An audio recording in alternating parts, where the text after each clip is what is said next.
আসসালামু আলাইকুম ওয়া রাহমাতুল্লাহি ওয়া বারাকাতুহু। সম্মানিত ভিউয়ার্স এবং সাবস্ক্রাইবার, আশা করি আপনারা সবাই ভালো আছেন। আজ আমি আপনাদের সাথে শেয়ার করব ফায়ার অর্থাৎ আগুন সম্পর্কে বিস্তারিত। তো ফায়ার বা আগুন কি, আগুন কাকে বলে, আগুন কত প্রকার, আগুন লাগার কারণসমূহ, আগুন লাগলে করণীয় এবং আগুনের বিস্তার এবং বৈশিষ্ট্য বিস্তারিত আলোচনা করার চেষ্টা করব। তো প্রথমে ফায়ার থেকে শুরু করি। ফায়ার অর্থাৎ আগুন, আগুন কাকে বলা হয়? আগুন হচ্ছে দাহ্য বস্তু, অক্সিজেন এবং পরিমিত তাপের সমন্বয়ে একটি বিরতিহীন রাসায়নিক বিক্রিয়ার ফলে উৎপন্ন প্রজ্বলনই হচ্ছে আগুন। তাহলে কি বললাম? যে দাহ্য বস্তু, অক্সিজেন এবং পরিমিত তাপের সমন্বয়ে একটি বিরতিহীন রাসায়নিক বিক্রিয়ার ফলে উৎপন্ন প্রজ্বলনই হচ্ছে আগুন। আগুন লাগার জন্য চারটা জিনিসের প্রয়োজন হয়। প্রথম হচ্ছে দাহ্য বস্তু, অক্সিজেন এবং পরিমিত তাপ, এবং এই তিনটা বস্তুর ভিতরে একটি বিক্রিয়া অর্থাৎ সংযোগ। পরিমিত তাপ বলা হয়েছে এই কারণে, কারণ আগুন জ্বালার জন্য বা আগুন জ্বলে ওঠার জন্য নির্দিষ্ট পরিমাণ একটি তাপের প্রয়োজন, এই জন্য বলা হয়েছে পরিমিত তাপ। মানে যে বস্তুকে জ্বালানোর জন্য যতটুকু তাপের প্রয়োজন, কাগজ পোড়ানোর জন্য যে পরিমাণ তাপের প্রয়োজন হবে, অবশ্যই কাঠ পোড়ানোর জন্য তার থেকে অধিক পরিমাণ তাপের প্রয়োজন হবে। এই জন্য বলা হয়েছে যে বস্তুকে জ্বালানোর জন্য যতটুকু তাপের প্রয়োজন অর্থাৎ পরিমিত তাপ। আগুন জ্বালার জন্য তিনটি বস্তুর সাথে একটি সংযোগের প্রয়োজন। তিনটি বস্তু হচ্ছে দাহ্য বস্তু, অক্সিজেন এবং পরিমিত তাপ।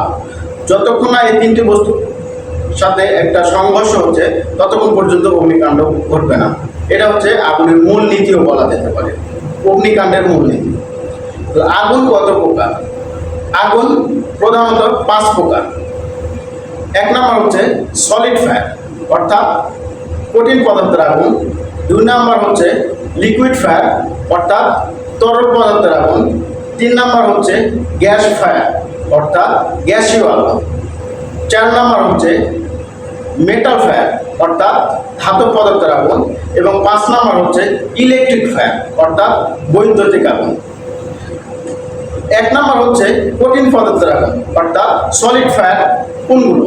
সলিড ফায়ার হচ্ছে যেগুলো পুড়ে গেলে ছাই পাওয়া যায়, অর্থাৎ কাঠ, বাঁশ, কাগজ, কাপড়, কয়লা ইত্যাদি যেগুলো পুড়ে গেলে ছাই পাওয়া যায়, এইগুলোকে বলা হয় কঠিন পদার্থের আগুন। 2 নম্বর হচ্ছে তরল পদার্থের আগুন। তরল জাতীয় বলতে পানি জাতীয় অর্থাৎ তরল, যেগুলো যেমন তেল, কেরোসিন, ডিজেল, অকটেন, পেট্রোল, তরল জাতীয় কেমিক্যাল, এগুলো হচ্ছে লিকুইড ফায়ার অর্থাৎ তরল জাতীয় পদার্থের আগুন। গ্যাস ফায়ার, গ্যাসীয় জাতীয় যে পদার্থের আগুনগুলো আছে সেগুলোকে গ্যাস ফায়ার বলা হয়। যেমন এলপিজি গ্যাস, আমরা যে বাসা বাড়িতে লাইনের গ্যাস ব্যবহার করে থাকি, সিএনজি গ্যাস, এইগুলোকে বলা হয় গ্যাস ফায়ার। 4 নম্বরটা হচ্ছে ধাতব পদার্থের আগুন অর্থাৎ মেটাল ফায়ার। ধাতব পদার্থ কোনগুলো? যেমন ম্যাগনেসিয়াম, অ্যালুমিনিয়াম, থাই, লোহা, এইগুলোকে বলা হয় ধাতব পদার্থের আগুন। এবং 5 নাম্বারটা হচ্ছে ইলেকট্রিক ফায়ার অর্থাৎ বৈদ্যুতিক আগুন। বৈদ্যুতিক আগুনকে আগে শ্রেণীবিভাগ করা হতো না। বৈদ্যুতিক আগুন অর্থাৎ ইলেকট্রিক ফায়ার আগে শ্রেণীবিন্যাসের ভিতরে ছিল না। বর্তমানে এটাকে ফায়ার সার্ভিস শ্রেণীবিন্যাসের ভিতরে আওতাভুক্ত করেছেন। কারণ হচ্ছে, চিন্তা করেন যে যদি ইলেকট্রিক ফায়ার হয়ে থাকে তাহলে আগুন লাগার সাথে সাথে আমরা বৈদ্যুতিক সংযোগ যদি বিচ্ছিন্ন করে দিই তাহলে তো আগুন নিভে যাওয়ার কথা, কিন্তু আগুন জ্বলে। কেন জ্বলে? এই ইলেকট্রিক শর্ট সার্কিট বা ইলেকট্রিকের কোনো যান্ত্রিক ত্রুটির কারণে যদি এর আশেপাশে কোনো দাহ্য বস্তু থেকে থাকে তাহলে আগুনটা সেটাই ধরে যায়। তাহলে কি হলো? আগুনটা ডাইভার্ট হয়ে গেল, যার কারণে এটাকে শ্রেণীবিন্যাস করা ছিল না। বর্তমানে ফায়ার সার্ভিস এটাকে শ্রেণীবিন্যাসের আওতায় অন্তর্ভুক্ত করেছে। এই জন্য বর্তমানে আগুন 5 প্রকার। আগে আগুন ছিল 4 প্রকার, কিন্তু বর্তমানে এটাকে 5 প্রকার বলা হয়েছে। আগুন নির্বাপন পদ্ধতি। আগুন কিভাবে নির্বাপন দেয়? অগ্নি নির্বাপন পদ্ধতিও 4 প্রকার। 1 নম্বর হচ্ছে কুলিং সিস্টেম অর্থাৎ শীতলীকরণ পদ্ধতি। তাহলে কুলিং সিস্টেম আমরা কি দিয়ে করতে পারি? কুলিং সিস্টেম করার একমাত্র উপায় হচ্ছে আমাদের পানি ব্যবহার করে আমরা আগুন নিভাতে পারি। এটাকে বলা হচ্ছে কুলিং সিস্টেম অর্থাৎ শীতলীকরণ পদ্ধতি। 2 নম্বর হচ্ছে স্মুদারিং, শ্বাসরোধ করে মারা অর্থাৎ চাপা দিয়ে মারা। যদি আগুন লাগে কোথাও, তা আগুনের উপরে যদি আমি কোনো কিছু দিয়ে চাপা দিই তাহলে আগুন নিভে যাবে। 3 নম্বর হচ্ছে স্টারভেশন, মানে অপসরণ বলা হয়। যে বস্তুতে আগুন লেগেছে, যেহেতু আশেপাশে যদি অন্য কোনো দাহ্য বস্তু থেকে থাকে, তাহলে যতটুকু আগুন লেগেছে আমি যদি পারি তাহলে যতটুকু আগুন লেগেছে এতটুকু সরিয়ে ফেলবো, আর যদি না পারি তাহলে এর আশেপাশে যে দাহ্য বস্তুগুলো ভালো আছে সেগুলোকে সরিয়ে ফেলবো। তাহলে কি হবে, আগুন যতটুকু লাগছে ততটুকু পুড়ে আগুন একাই নিভে যাবে। অথবা যদি সেটা সরাতে না পারি, যদি আগুন লাগানো বস্তুকে সরাতে না পারি তাহলে যেটাকে আগুন লাগানি সেটা সরিয়ে ফেলবো। আর যদি ভালো বস্তু যদি যেটাকে আগুন লাগেনি সেটা যদি সরাতে না পারি তাহলে যেটাকে আগুন লেগেছে সেটা আমি সরিয়ে ফেলবো। তাহলে যতটুকু আগুন লেগেছে এতটুকু পুড়ে যাওয়ার পরে আগুন একা নিভে যাবে। 4 নম্বর হচ্ছে পয়জনিং দ্য ফ্লেম, অর্থাৎ আগুনের উপরে বিষক্রিয়া প্রয়োগ করে। আগুনের জন্য বিষক্রিয়া কি? আগুনের জন্য বিষক্রিয়া হচ্ছে এই যে এখানে যে 3টা বস্তু দেখতে পাচ্ছেন, এইগুলোই আগুনের জন্য বিষাক্ত। এইগুলোকে বলা হয় বহনযোগ্য অগ্নি নির্বাপক যন্ত্র বা পোর্টেবল ফায়ার এক্সটিংগুইশার। এইগুলোকে বলা হয় ফায়ার এক্সটিংগুইশার। তো ফায়ার এক্সটিংগুইশার কয় ধরনের? ফায়ার এক্সটিংগুইশারও 4 ধরনের হয়ে থাকে। ফায়ার এক্সটিংগুইশারও 4 ধরনের হয়ে থাকে। 1 নম্বর হচ্ছে এবিসি পাউডার, 2 নম্বর হচ্ছে CO2, 3 নম্বর হচ্ছে ফর্ম এবং 4 নম্বর হচ্ছে ওয়াটার টাইপ। তো এখানে 3টা ফায়ার এক্সটিংগুইশার দেখানো হয়েছে। আর 4 নম্বরটা যেটা বলেছি ওয়াটার টাইপ ফায়ার এক্সটিংগুইশার, এই ওয়াটার টাইপ ফায়ার এক্সটিংগুইশার বর্তমানে ব্যবহৃত হয় না। কারণ একটা সিলিন্ডারের কতটুকু পানি থাকে? 5 লিটার, 10 লিটার, 15 লিটার। তো এতটুকু পানি দিয়ে আমরা কতটুকু ফায়ার ফাইট করতে পারি? যার কারণে আমাদের এই ওয়াটার টাইপ ফায়ার এক্সটিংগুইশার বাতিল হয়ে গেছে এবং এটার পরিবর্তে আমাদের হাইড্রেন্ট সিস্টেম চলে এসেছে। তো এই 3 প্রকার ফায়ার এক্সটিংগুইশার আমরা বর্তমানে ব্যবহার করে থাকি অধিকাংশ মিল কারখানা ইন্ডাস্ট্রিতে।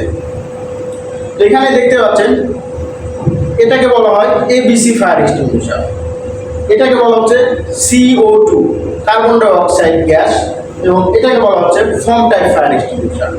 এবিসি ফায়ার এক্সটিংগুইশারকে ডিসিবি অর্থাৎ dry chemical powder fire extinguisher বলা হয়ে থাকে। এর ভিতরে যে পাউডার আছে মূলত এই পাউডারের নামটাই হচ্ছে ডিসিবি অর্থাৎ ড্রাই কেমিক্যাল পাউডার।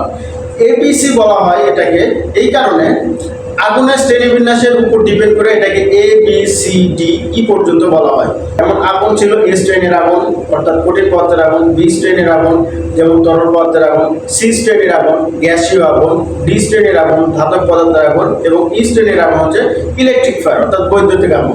এই আগুনের শ্রেণীবিন্যাসের উপর ডিপেন্ড করে নির্ভর করে অর্থাৎ এই ABC ফায়ার এক্সটিংগুইশার বা ডিসিপি ফায়ার এক্সটিংগুইশার বলা হয়। তো এটাকে কেউ ABC চিনে অথবা কেউ ডিসিপিও বলে থাকে। এটা সব ধরনের আগুনে ব্যবহার করা যায়। তরল পদার্থের আগুন, গ্যাস পদার্থের আগুন, কঠিন পদার্থের আগুন, মেটাল পদার্থের আগুন, ইলেকট্রিক ফায়ার সব আগুনে এই এবিসি অর্থাৎ DCP dry chemical powder fire extinguisher আগুন নেভানোর জন্য ব্যবহার করা যায়। CO2 carbon die oxide. Carbon die oxide এটা হচ্ছে এক প্রকার গ্যাস।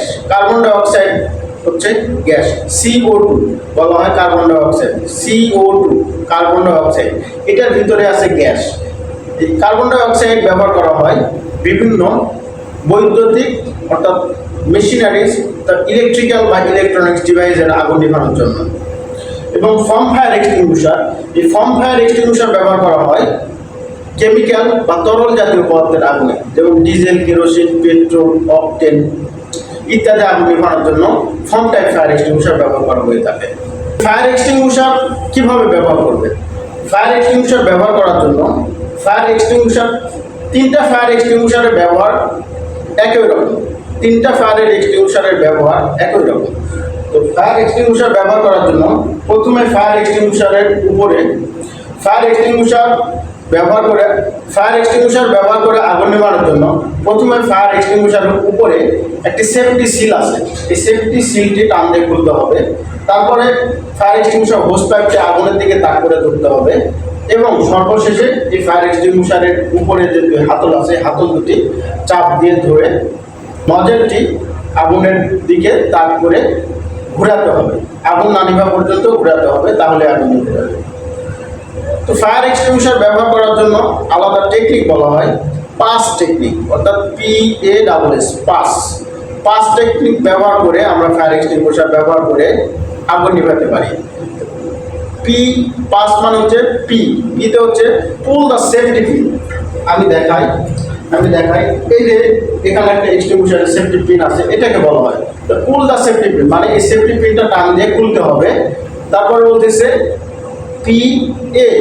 এতে হচ্ছে aim the nozzle the base of the fire, অর্থাৎ এই নজেলটি আগুনের দিকে তাক করে ধরতে হবে। 3 নাম্বারটা হচ্ছে এস হচ্ছে স্কুইজ দ্য লিভার, অর্থাৎ এই দুই লিভারটি চাপ দিয়ে ধরতে হবে। এবং 4 নাম্বারটা হচ্ছে সুইপ মানে হচ্ছে ঝাড়ু দেওয়া, অর্থাৎ এই এক্সটিংগুইশারের নজেলটি আগুনের গোড়ার দিকে তাক করে ধরে ঘোরাতে হবে, অর্থাৎ ঝাড়ু দিতে হবে আগুন না নিভা পর্যন্ত, তাহলে আগুন নিভে যাবে।